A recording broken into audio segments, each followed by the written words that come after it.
Hello, my beautiful friends. Welcome back to this study along of the World Order of Baha'u'llah.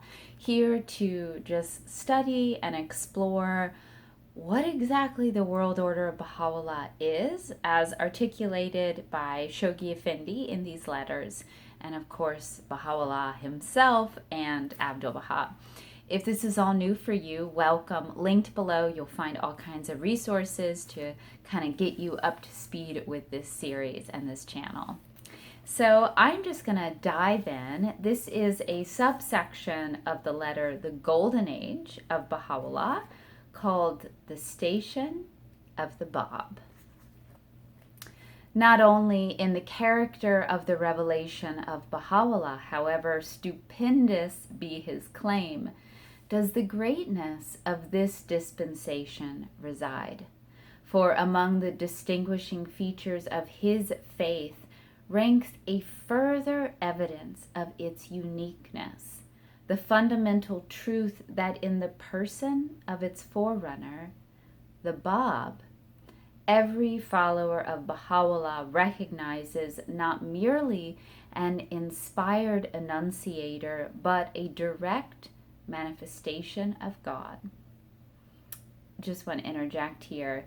If anyone is new to this name, the Bab, it's spelled B-A-B with an accent over the A, and it means the gate.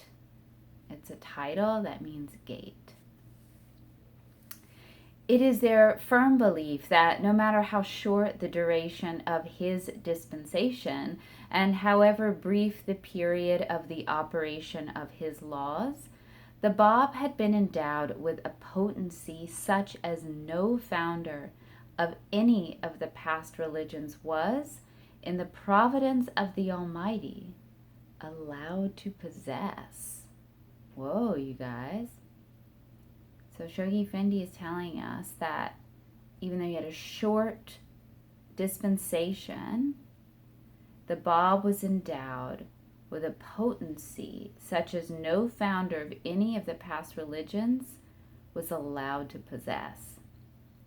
That he was not merely the precursor of the revelation of Baha'u'llah, that he was more than a divinely inspired personage, that his was the station of an independent, self-sufficient manifestation of God, is abundantly demonstrated by himself, is affirmed in unmistakable terms by Baha'u'llah, and is finally attested by the will and testament of Abdul Baha.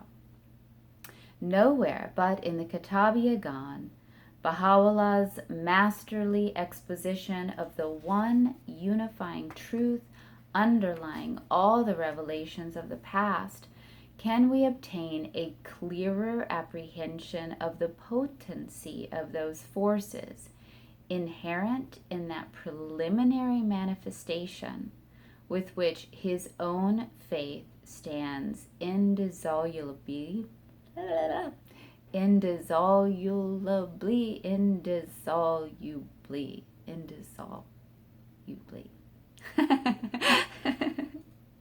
indissolubly associated, expatiating upon the unfathomed import of the signs and tokens that have accompanied the revelation proclaimed by the Bab, the promised Qaim, the promised one, the Qaim. He recalls these prophetic words: knowledge is 27 letters. All that the prophets have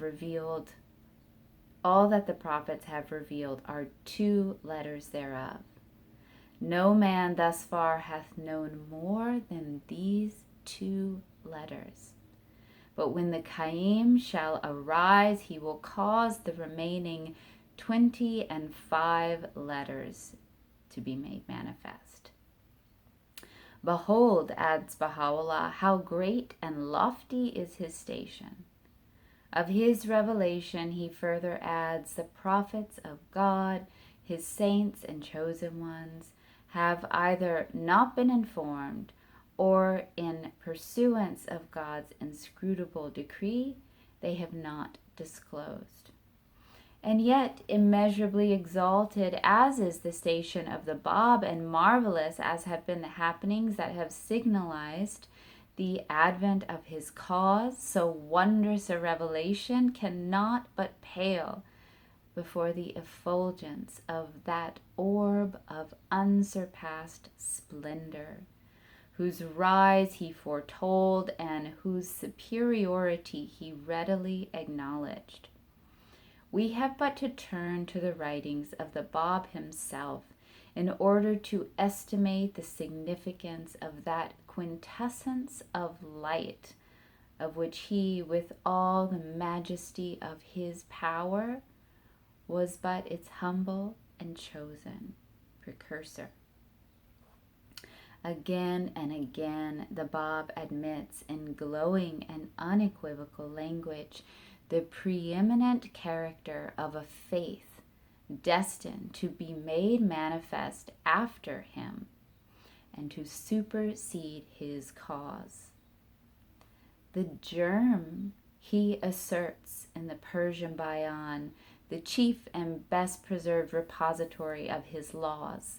The Persian Bayan is a holy book that holds within itself, so this is a quote from this holy book, the Bayan, the germ that holds within itself the potentialities of the revelation that is to come, says the Bab, is endowed with a potency superior to the combined forces of all those who follow me.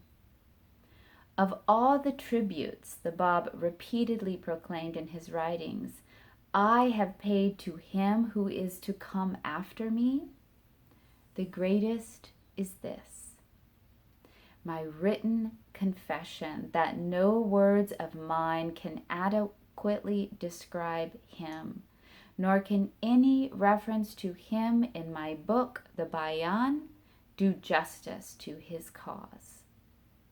Addressing Vahid, the most learned and influential among his followers, he says, by the righteousness of him whose power causeth the seed to germinate, and who breatheth the spirit of life into all things, were I to be assured that in the day of his manifestation thou wilt deny him, I would unhesitatingly disown thee and repudiate thy faith. If, on the other hand, I be told that a Christian who beareth no allegiance to my faith will believe in him, the same will I regard as the apple of mine eye. Ooh, isn't that neat?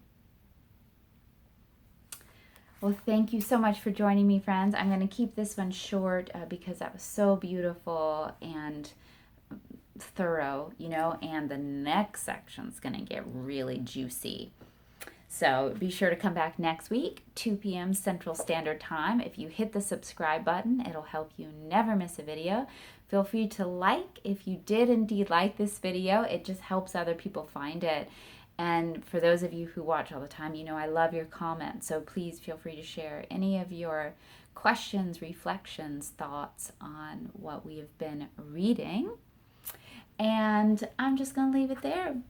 I wish you guys the best for playing your unique part in making this world a better place. I will catch you next time.